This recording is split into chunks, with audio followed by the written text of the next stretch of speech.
Niteka n'umunezero ntangere vyo gusubira kubana namwe banywanyi bacu mubana natwe makuru n'ibiganiro vya misi yose tubandanya gushikiriza kuri no mbonesha kure yacu no yanyu Muhuza TV. Uyu ni umwaka tugiye kubagezako amakuru y'ibiriko biravugwa bigezweko ngaha mu gihugu c'u Burundi. Ni amakuru tuza kugaruka ku makuru ahuza ibisata bitatu. Ni amakuru aza guhuza igisata ca politiki, igisata c'agateka kazina muntu ndetse n'igisata c'imigenderanire n'ayandi makungu. Muri ano makuru turaza kugaruka ku rubanza rwa Floriane Irangabiye. Muri ano makuru kandi turaza kugaruka n'ubundi kubiriko birabera mu biro bikuru vy'iperereza. Kuri ubu hariyo umuntu ariko araborezwa igufa bidasanzwe. Iki ni naco gisata kandi kiza kuzamwo ivy'agateka kazina muntu ndetse n'igisata c'ubutungane, aho hoba hanamenyekanye imodoka y'iperereza, imparati yayo ndetse n'ibindi vyinshi biranga n'abari bariko barayinyonga. Iyi modoka akaba ariyo iriko irakoreshwa mu gukora amabi nkaya vyose tuze kubigarukako mu buryo burambuye muri ano makuru. Ano makuru kandi turaza kugaruka ku rubanza rw'umumenyesha makuru Floriane Irangabiye. Floriane Irangabiye akaba ari umumenyesha makuru yakatiwe igihano cyo gufungwa imyaka 10 nga mu gihugu c'u Burundi. Kuva Floriane Irangabiye apfunzwe, urubanza rwiwe rwaratanguye ku munsi uheze hirya y'ejo mu gisata muri sentare nahinyuzwa mu gisata ca Gasamburamanza. Uko ubutungane bw'u Burundi bwubatse, umuntu aburana mu masentare abiri akurikirana. Ni ukuvuga iyo atanguye urubanza muri sentare imwe ushobora kurwunguruza muri sentare ikurikira mu bubasha, ariko iyo urubanza rwa sentare y'iyungurizo rutagushimishije uraheza ukitwara muri Gasamburamanza usaba ko basambura urwo rubanza. Muri Gasamburamanza ntibaburana cane idonido y'urubanza, baburana berekana ingene amategeko yahonyowe. Gasamburamanza iramutse isambura urubanza ica irasubiza muri musentare yaruciye mwiyungururizo igasaba ko barusubiramwo, ariko hagasasa abacamanza batandukanye n'abambere. Mu ncamake, iyo urubanza rutanguriye muri sentare y'intango ruherera muri sentare nkuru, Tribunal de grande instance. Udashimye ibivuyemwo arashobora gutaka Gasamburamanza ikarusambura. Urubanza ruhereye muri sentare nkuru ruherera muri sentare y'iyungururizo, Cour d'appel. No ngaho rero utanyuzwe n'ingingo ya Cour d'appel aritura Gasamburamanza. Kwigenekerezo ya 2/0 uyu mwaka wa 2023 Floriane Irangabiye yaciriwe na sentare nkuru ya Mukaza igihano cyo gupfungwa imyaka 10 n'amande y'umuliyoni. Ico gihe sentare ikaba yaramwageje icaha co kugerageza kumanyura ubutaka bw'u Burundi, icaha kitumvikana gatoye kandi kidasiguwe mu bitabo mpanavyaha c'u Burundi. Kwigenekerezo y'indwi Rusama umwaka uheze, sentare y'iyungurizo ya Mukaza yaremeje igihano ca sentare ya mbere, ngo nazo zatumye Floriane Irangabiye ataka sentare nahinyuzwa mu gisata ca Gasamburamanza. Muri ano makuru tugiye kugaruka kuri vyinshi bitandukanye. Wewe ntuje kure ufyonde subscribe canke sabone niba utari wafyonda ko kugira ngo utoje ucikanwa nayo dushikiriza, usanguze kandi ano makuru bagenza aho baherereye hose kugira ngo baje bashikirwa niba biriko biravugwa bigezwe ko ngaha mu gihugu c'u Burundi. Imbere yuko dutangurana ano makuru n'ibiriko birabera mu iperereza, aho hariko hariyo bumwe mu bakenyezi bariko baraborezwa igufa ndetse akaba yarashizwe no mu kibanza kitazwi. Reka tubanze kutubabwire ko Floriane Irangabiye yarengutse umunsi wa mbere imbere ya sentare nahinyuzwa mu gisata ca Gasamburamanza. Igitangaje nuko urubanza rwa Floriane Irangabiye rwumvirijwe iminota 10 gusa ruca rurashirwa mu mwiherero. Inyishu ya sentare ikazotangwa mu ndwi zibiri. Floriane Irangabiye akaba ari kumwe n'abashingwamanza biwe, abaryango bamwe na bamwe mu baserukira ibihugu vyabo mu Burundi bari bahishikiye kumushigikira. Bwari ubwa mbere Floriane Irangabiye ataburaniye mu ibohero, bwabaye ubwa mbere kandi aburana atari mu mwambaro w'abanyororo.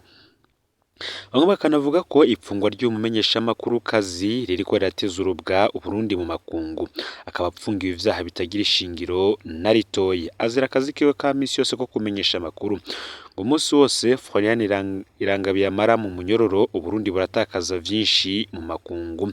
Bamwe bakanavuga ko bizera ko sentare nahinyuzwa yo bizikubita agashi nkuko yabikoze kuri Germain Rukuki no ku mushingwamanza Tony Germain Nkina. ibiriko birakorerwa Florian Irangabiye bamwe bakavyita akarenganyo katagira izina. Mw'ibanga abacamanza baciye urubanza rwa mbere baravuze ko babazanira urubanza rwanditse bashirako imikono gusa, ngo barusomye bizeye ko ruzosubirwamwo rugeze muri Cour d'appel. Muri ayo masentare yose ntibigeze berekana ica Florian Irangabiye yakoze, ari nayo mpamvu bamuhana bakoresheje ingingo y'igitabo mpanavyaha yuzuyemwo igipfungu. Mu ndwi iheze umushikirizamanza mukuru wa Repubulika Leonard Manirakiza yarasengeye ubutungane asaba Imana ko yomufasha guheza akarenganyo mu Burundi.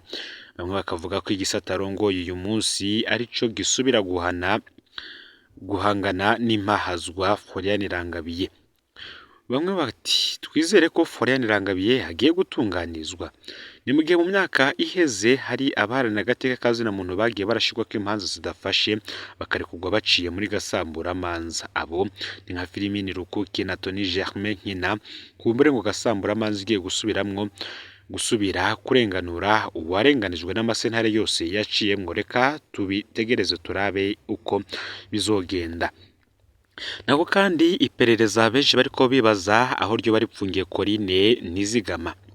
Kuva anyurujwe n'abakozi b'iperereza bamufatiye aho bita ku Masaro muri karitiye Gasenyi ya zone Kanyosha mu buraruko bw'igisagara ca Bujumbura. Kuwa mbere uheze ku mugoroba igenekerezo y'8/0 umwaka w'2024 Corinne Nizigama ntarasubira kuboneka. Naho Corinne yatabarijwe agifatwa nta mutegetsi n'umwe aragira ico akoze kugira aboneke. Ese uyu yoba arinde? Uyu ni umwigeme yavukiye ku mutumba wa Mirama zone Muyira komine Kanyosha wo mu ntara ya Bujumbura rurari. Corinne yarangije amashuri yisumbuye mu mwaka uheze, akaba asanzwe ari umuherezi mu muryango w'abana batandatu. Uyu muryango urimwo ivyumviro vya politike bitandukanye, bamwe ni indongozi zikomeye muri CNDD FDD, abandi bari mu batavuga rumwe n'ubutegetsi. Aho twotanga nk'akarorero ka Olivier Kanese, musaza wa Corinne Nizigama, akaba n'umunywanyi w'umugambwe MSD yahunze Uburundi abangamiwe n'umwe mu baryango bakomeye muri CNDD FDD. Muri uwo muryango nyene hasanzwe hari amatata akomeye, ngari nayo ashobora kuba yabaye intandaro y'inyuruzwa rya Corinne Nizigama. Ese aya matati yoba arayahe? Umwe muri basaza ba Corinne Nizigama yitwa Astere arubatse, ariko umukenyezi wiwe yamusigiye abana bato cane, kamwe kari gafise amezi 4 akandi imyaka 2, aja gupagasa mu bihugu vy'Abarabu. Mu muryango wa Astere bavuga ko uyu mukenyezi yahevye Astere ageze mu mahanga ngo baciye imyaka hafi 3. Munyuma Astere nawe yahavuye aja gupagasa hanze y'u Burundi araheza asigira abana umuryango. Corinne Nizigama nka Inasenge yari umwe mu barera aba bana ba musaza we.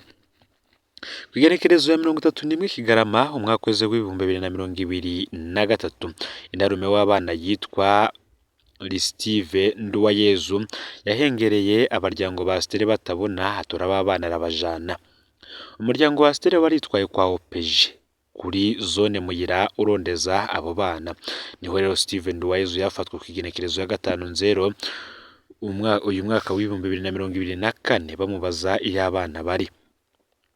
Mu muryango wa Astere bavuga ko baronse amakuru y'iterabwoba bava mu muryango wa Listive Nduwayezu, aho hoba babwiwe ngo uwacu mumupfungishije hano kumuyira mweho muzopfungirwa mu gasho karimwo amazi canke inshinge. Kwisonga ry'ababatera ubwoba mu muryango wa Astere bavuga umuryango wa Damiyano Mbanye n'Imanga, se wa Listive Nduwayezu. Uyu umukozi w'iperereza yitwa Samuel Ntaryabasovye na Venerande Nahimana asanzwe ajejwe indero muri komine Kanyosha, akaba n'umukuru w'umugambwe CNDD FDD muri komine Mukaza mu ndinganizo nshasha y'intara. Abo bavugwa ko ari bo bagumye banarondera amakuru ajanye naho Corinne Nizigama bamuhora ko yaguma akurikirana ikibazo c'abana. Kuwa mbere ku mugoroba Corinne Nizigama yaratasha avuye kuri zone Muyira gukurikirana ikibazo c'abana ba musaza we. ibisi ya mbere yamushikanye mu gisagara ca Bujumbura, ya kabiri mukura mu gisagara mushikana mu Gasenya. Hose ntiharazi ko hariho inderetsi yagumye imukurikira itanga amakuru yaho ageze. Yugurutse ibisi hageze aho bita ku Masaro Avenue Marembo muri quartier Gasenyi. Aho niho haza imodoka mu bwoko bwa voiture Toyota Tia y'ibara rya gris ifise ibyo bitabona n'imparati B ubusa 857 A. Havamwo umugabo yambaye impuzu z'igipolisi acakira Corinne aramuterura aja kumwinjiza mu modoka. Corinne ico gihe yaravugije induru atabaza. Mu modoka haca havamwo umugabo afise inkoho ayitumbereza ko bashatse gutabara. Imodoka yakase itumbera aho bita ku mashure ntawamenye irengero.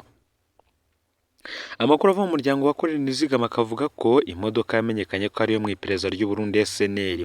Abaryango bararondeye mu busho bwose bw'Ibujumbura barabura uwabo. Mu nyuma rero niho bumva amakuru ko Corinne Nizigama yo bapfungiwe mu iperereza, ariko naho nyene abo batumye ntibamubonye. Abaryango bari Steven Nduwayezu bo batanguye gukwiragiza ko Corinne apfunzwe azira musaza Olivier Kanese kandi ko azorekurwa musaza wagarutse mu Burundi. Bamwe bati kumbure ni inzira yo kurondera ikibazo ca politike bo kwitwaza mu gusigura impamvu Corinne Nizigama yafashwe n'iperereza. Ejo ku mugoroba Venerand Nahimana arishikiye kuri zone Muyira gusabire kurwa rya Steven Nduwayezu, ariko ntivyakunzwe. Gusa umuryango wa Damiano Mbanye n'Imanga waremeye gusubiza abana ba Astere. Wari ibintu biba biteye isoni kubona urwego rw'iperereza rwemera gukoreshwa amatati y'imiryango ku rugero rwo kunyuza abantu n'akamaramaza. Ipererezwa rikaba ritwarirwa mu biro vy'umukuru w'igihugu rirongowe na General Major Ildefonse Habarurema. Bamwe bati nibakurikirane kino kibazo ca Corinne Nizigama apfungiwe aho bamusubiza umuryango. Abakoresha urwo rwego mu nyungu bwite zabo nabo babihanirwe, ngaho niho honyene amafuti nkaya azohera mu Burundi. Ngayo rero amakuru yaragezwe ko muri kano kanya ufyonde subscribe canke sabone niba utari wafyonda ko kugira ngo utoje ucikanwa nayo dushikiriza. Sangiza no makuru bagenzawe kandi babaherereye hose kugira ngo batoje bacikanwa n'abiriko biravugwa bigezwe ko ngaha mu gihugu c'u Burundi, hanze mbeze igihugu c'u Burundi ndetse no makungu ya kure. Numuza TV Imana ibahezagire.